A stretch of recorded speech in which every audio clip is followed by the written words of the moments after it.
Hey guys, we're going to go ahead and get started with chapter 8. I'm going to read a little bit of chapter 9, but I'm not going to read the whole thing because I want you to read on your own for a little bit.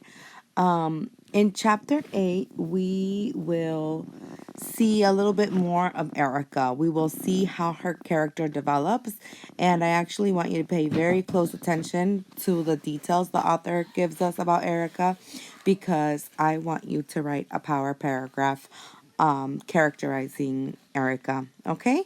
All right, so let's go ahead and get started. And yeah, I hope you guys are liking this book.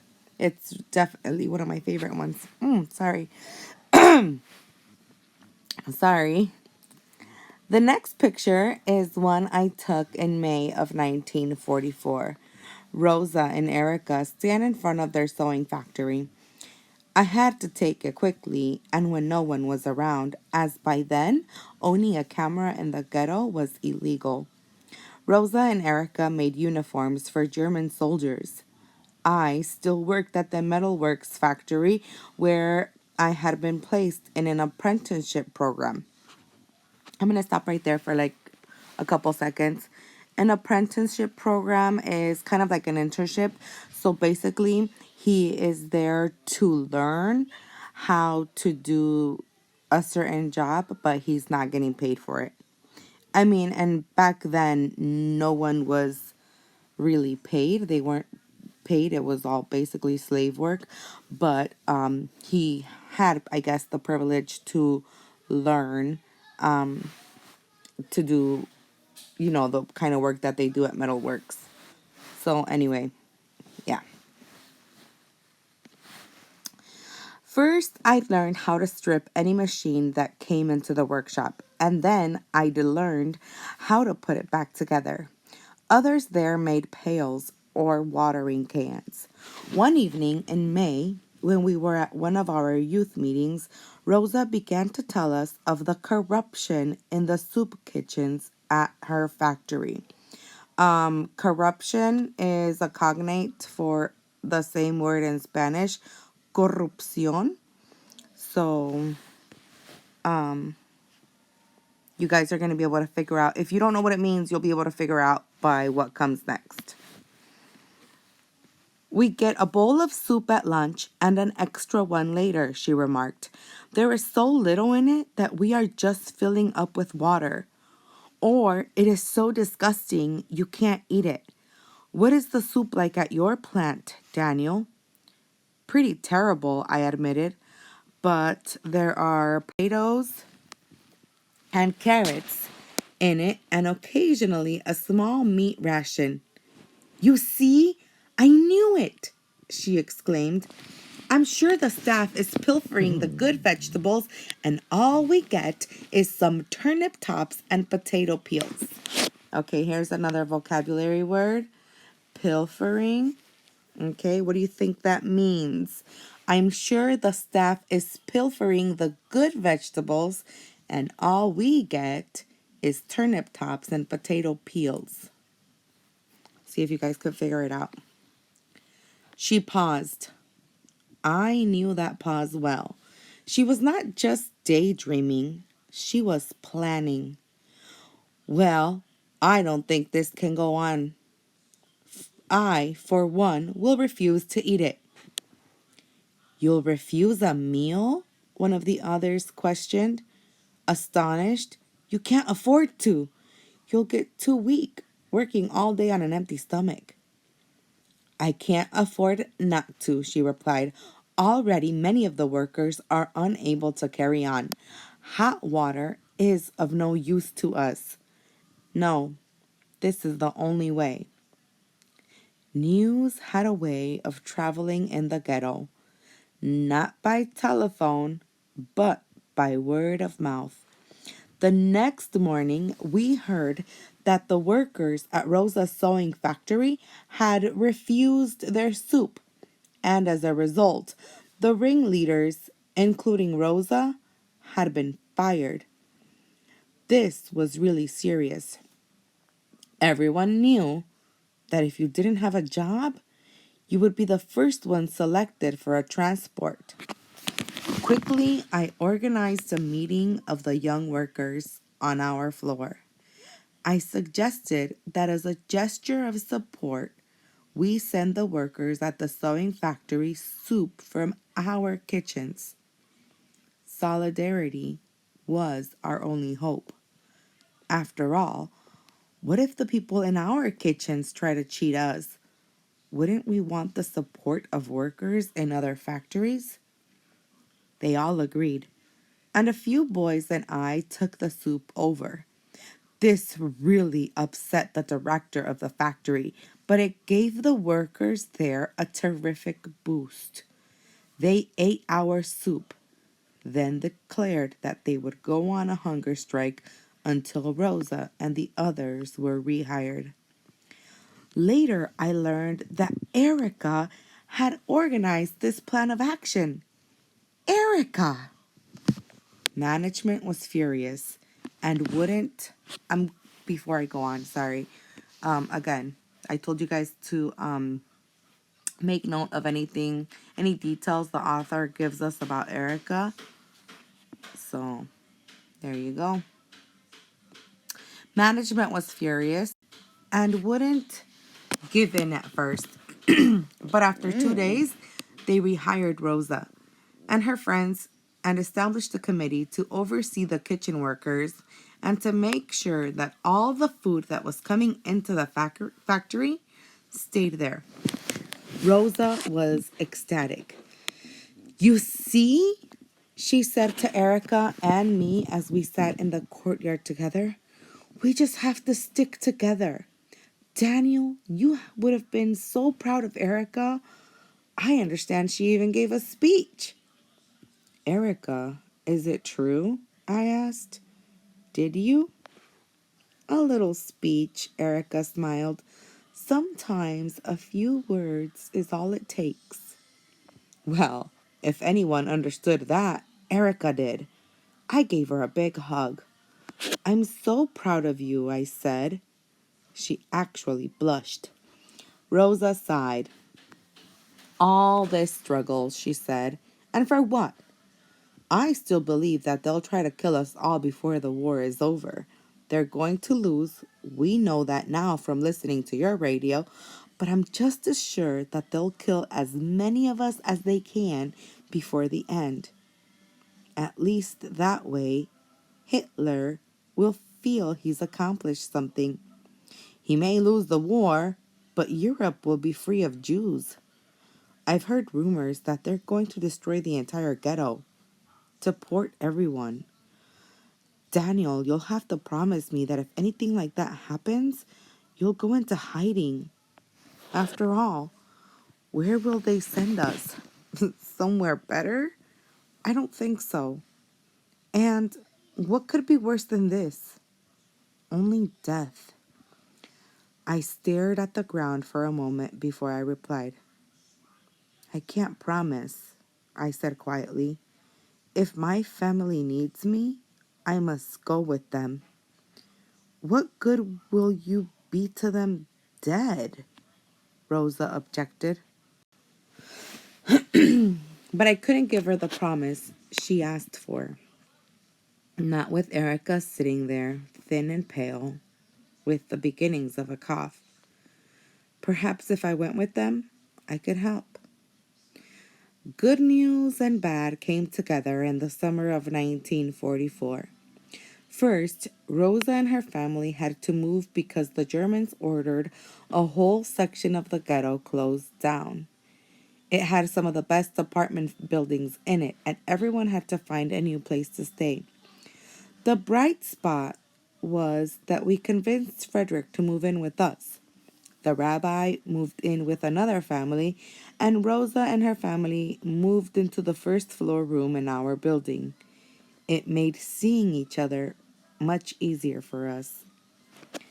And then, in June, we heard the news of D-Day, the Allied invasion of France, on our radio.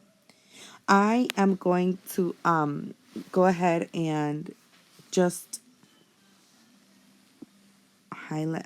box this, highlight it, underline it, whatever. because I will be finding a nonfiction article on D-Day for you guys to read. Very quickly, I might even, if I can find them, I'll share with you pictures of the Normandy beach. I went there when I was 18 and I went to France, and it was very emotional. I went to a cemetery, and there were hundreds hundreds of American West American soldiers that had been buried there. So anyway, I'll see if I can find those, and I'll upload those to Canvas to share with you. But I will upload a article. Okay, anyway, sorry. We spread word through the ghetto, and soon everyone was celebrating, right in front of the Germans, too. No one cared, but the Germans were furious. They realized that the only way we could have found out was from radios, and they started to search the ghetto for them. A number of people were arrested. They never even searched our apartment. We were lucky, but we were very careful from then on to listen only when we were sure no one was around who could inform on us. That was a wonderful day. Still, Rosa was convinced that our doom was still sealed. Erica was sure we would be saved. I wavered between hope and despair. In July, we heard that a coup against Hitler had failed. We were devastated, but it did give us hope to realize that some Germans were turning against their great leader. The Russians were advancing. But was it fast enough? Because just as Rosa had predicted, the Germans ordered more mass transports out of the ghetto. Postmen ran from house to house delivering the wedding invitations. That's what we call the orders. Everyone lived in fear. Our youth group went to work hiding those notified. Some people ran for days from house to apartments to cellar, but finally gave up, too tired and hungry to run and hide anymore. The Germans reduced the size of the ghetto to only 4 blocks, so it was hard to find anywhere to hide. And then, in August, our notice came. Mother was very sick by then. She had tuberculosis. She'd had to leave her job a few weeks earlier because she could pass the disease on to others. Erica had also developed a terrible cough. The doctor said it was bronchitis. She needed medicine, but there was none. She ran a fever, had chills, coughed violently. When the final transports were announced in August, more Jews refused to go. They stayed home instead of reporting to the train station. Then Hans Bibo, the German in charge of the ghetto, made a speech to the Jews. He told us that we were being sent into Germany to work for the war effort. He said that when the Russians came, they would deal with us harshly because we had worked for the Germans. And some people fell for it. They believed him. The Russians were so close, but couldn't they move faster? I was in a fever pitch of dread and expectation. Father called a meeting. I have been thinking of our alternatives, he said. Mother and Erica are very weak because of their illnesses. The only place I found where we could all hide is a cellar underneath the bakery. It's very damp and cold, and I'm afraid that a few days down there would mean death for them.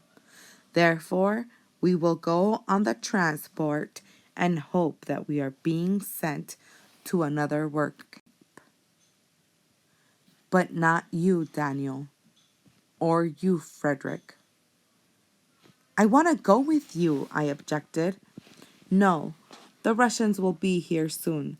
They will not punish us, as Bibo says. We all know that. They will liberate us, and you will be here when they do. Wait until after we leave, when it is dark and no one can see where you're going. Then sneak over to the bakery, grab some bread on your way down to the cellar. That night, Erica, Rosa, and I had our last meeting in the courtyard. Frederick couldn't be there as he was working a night shift. I felt terrible about my family leaving without me. I was sure I would never see them again. If I had the power of God, I said bitterly, I would wipe the entire human race off the face of the earth. It's a complete failure.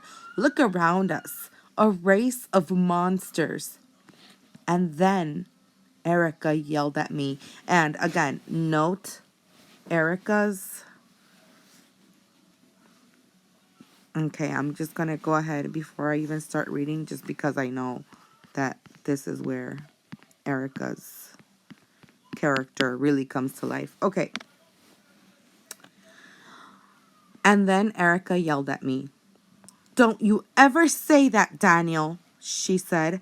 I'm ashamed of you. I was so stunned I couldn't reply.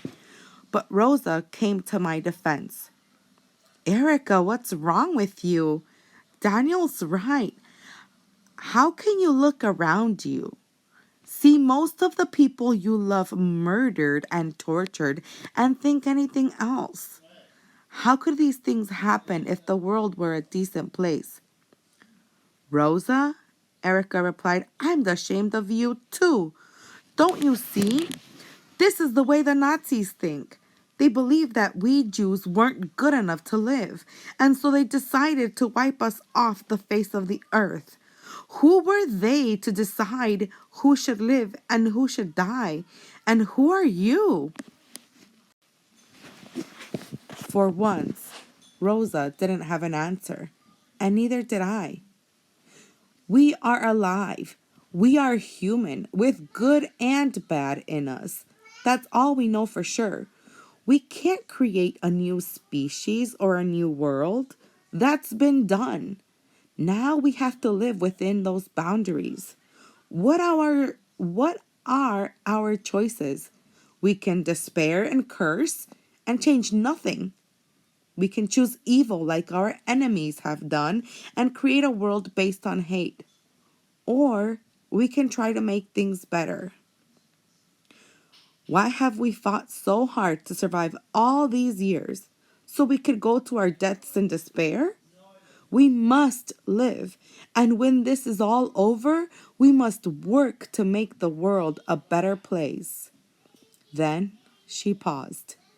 And if we die, we will die knowing that it was not our fault, that we did our best, and we can go to our deaths in dignity. You're both strong.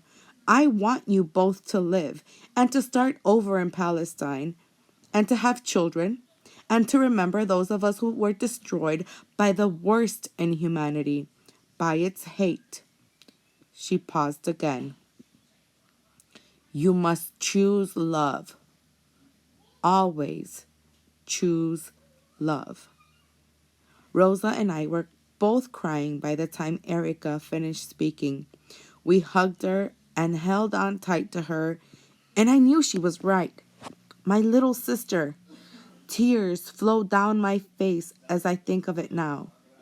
Timid, silent Erica, who turned out to be the bravest, most eloquent of us all. Okay, and I am going to go ahead and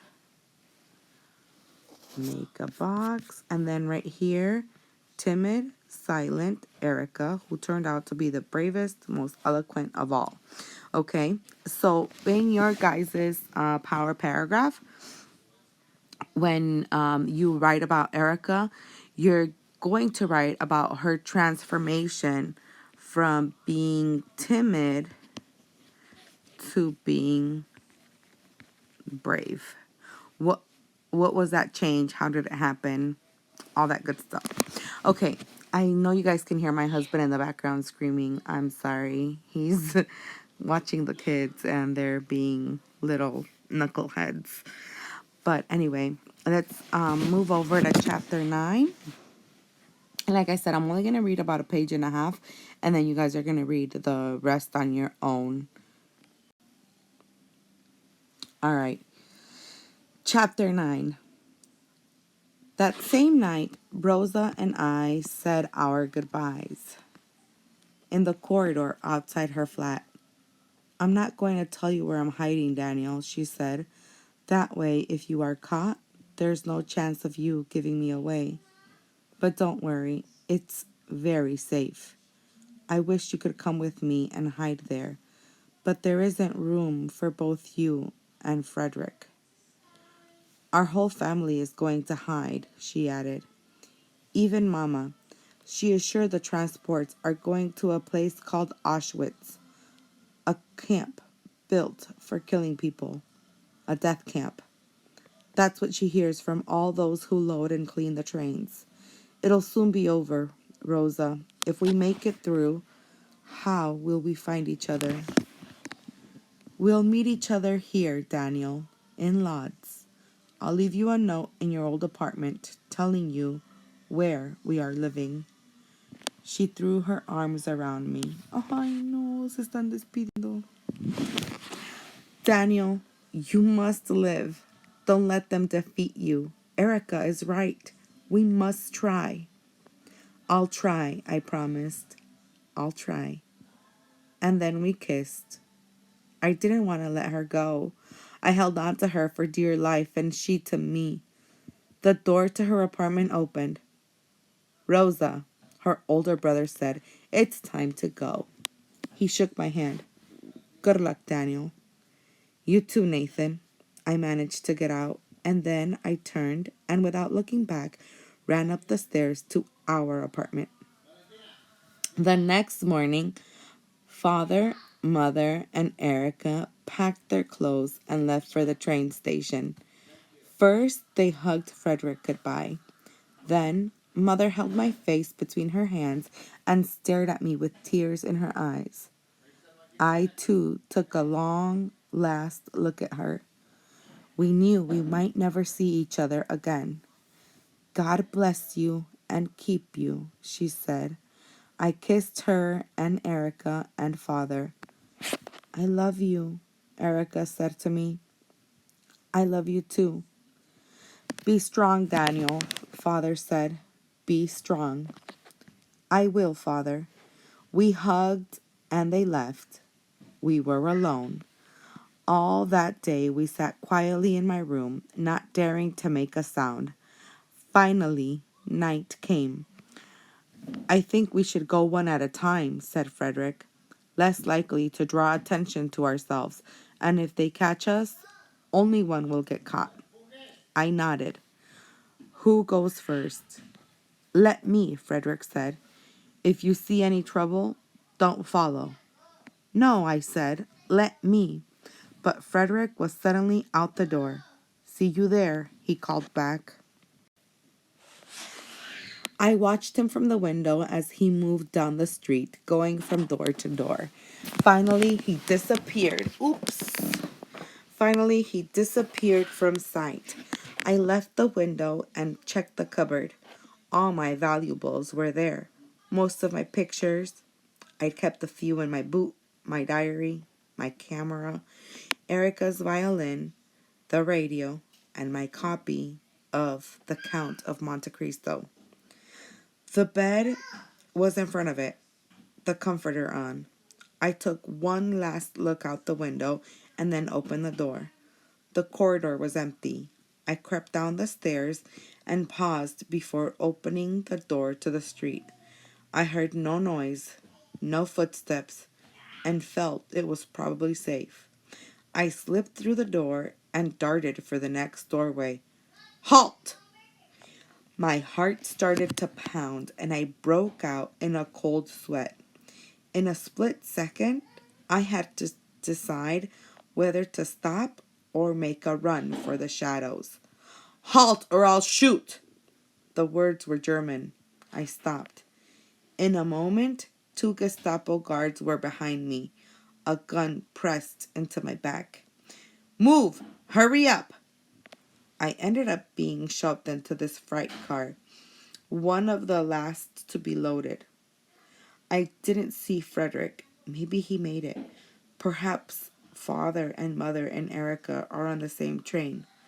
Often it takes a full day and part of the night to load them full of people. I resolved to be strong, as father said. Whatever is in store, I shall try to meet it bravely. The sun is up now. I took the pictures back into my boot where I'd kept them, just in case I was captured. Erica was right. There was so much that was good in those pictures. I must try to concentrate on that, not on the overwhelming evil of the Nazis. They will not defeat me if I can help it. Not if I can help it. The train slows down and finally comes to a jarring stop. The doors are thrown open and we are ordered out. Prisoners dressed in striped pajamas help us out of the car. And striped pajamas, I know some of you have seen the movie of the boy in striped pajamas. More than likely, estaba in Auschwitz. Okay. Many in the car are dead. I look around desperately, trying to catch a glimpse of my family. People from other cars aren't treated as politely. Out! Out! German guards scream. There are many guards with machine guns and dogs. There is panic everywhere as people scream and call to family members. We are pushed toward an enclosure where we are told to leave all our belongings. I put down my rucksack, but I leave the pictures in my boot. I think of the rest of the pictures hidden in the cupboard along with my diary. Maybe, if I don't survive, someone will find it all and remember me. We are hurried out of the enclosure and marched back along the railroad tracks. I am going to stop there so you guys can read the rest on your own.